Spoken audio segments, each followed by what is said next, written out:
హన్మకొండ జిల్లా కరీంనగర్ పార్లమెంటు పరిధిలోని భీమదేవరపల్లి మండలంలోని మొల్కనూరులో భారీ ర్యాలీ నిర్వహించి అనంతరం కార్నర్ మీటింగ్ లో పాల్గొన్న రాష్ట్ర మంత్రి పొన్నం ప్రభాకర్ గౌడ్, కరీంనగర్ పార్లమెంటు అభ్యర్థి వెలిచాల రాజేంద్రరావు హాజరై అనంతరం పొన్నం ప్రభాకర్ మాట్లాడుతూ హుస్నాబాద్ ప్రజల ఆశీస్సులతో ఎమ్మెల్యేగా గెలిచి మంత్రిని అయ్యానని, అదేవిధంగా నేను బలపరిచినటువంటి పార్లమెంట్ అభ్యర్థి అయినటువంటి వెలిచాల రాజేంద్రరావుని మే 13 జరగబోయే ఎన్నికలలో ఓటు వేసి గెలిపించాలని కోరారు. బీఆర్ఎస్, బీజేపీ అభ్యర్థులు ఈ పార్లమెంట్ నియోజకవర్గంలో చేసింది ఏమీ లేదని ఎద్దేవా చేశారు.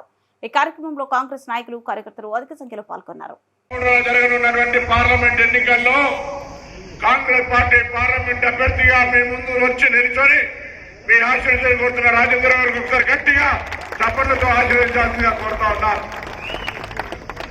మీ అందరి ఆశీర్వచనంతో హుస్నాబాద్ శాసనసభ్యుడిగా రాష్ట్ర మంత్రిగా ఉన్నటువంటి నేను మరింతగా ఈ నియోజకవర్గానికి మీరు అనుకునే విధంగా సమస్యలన్నీ పరిష్కారం చేసి అందరికీ మంచి జరిగేలా చేయడానికి నా చేతుల్ని బలోపేతం చేయాలంటే మరొక్కసారి పార్లమెంటు సభ్యుడు నాకు అడ్డగా ఉన్నట్టయితే ఢిల్లీ నుంచి కూడా ఏదంటే తీసుకొచ్చి ఇక్కడ మనం సహకారం అందించుకోవచ్చు. మేము గతంలో పార్లమెంటు సభ్యుడిగా పనిచేసిన మీ అందరికీ తెలుసు ఏ విధంగా ఈ ప్రాంతానికి సంబంధించి మరి ఆనాడు అనేకమైన అంశాల్లో పొన్నం ప్రభాకర్ అంటే పార్లమెంటు సభ్యుడిగా ప్రతి పల్లెకు తిరిగినా, నా తర్వాత వినోద్ కుమార్ ఎంపీ వచ్చినారు, నా తర్వాత బండి సంజయ్ గారు వచ్చినారు. నేను అడుగుతా ఉన్నా, ఈ అంబేద్కర్ సాక్షి ముల్కనూరుగా మీరు ఈ నియోజకవర్గానికి ఈ మండలానికి ఏం చేసిందో ఇదే అంబేద్కర్ సాక్షిగా చర్చకు సిద్ధమా అని అడుగుతా ఉన్నాం.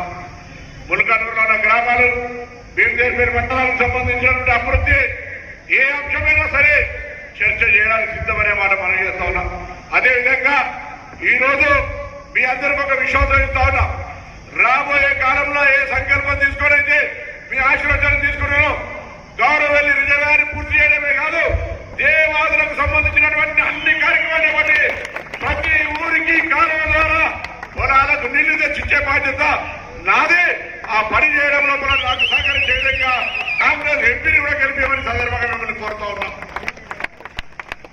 అమ్మా, కాంగ్రెస్ పార్టీ అధికారంలోకి వచ్చిన తర్వాత 2000 కార్యకర్తలను కోరుతా ఉన్నా, ఏ ఊరికి వెళ్ళినా గల్లా ఎగిరేసి ధైర్యంగా మీసం తిప్పుకుంటా ఎవడైనా టీఆర్ఎస్ వాడు బీజేపీ ఊరికొచ్చి మేము ఫలానా చేసామంటే అడిగండి గట్టిగా. మీరు 2004 నుంచి 16 దాకా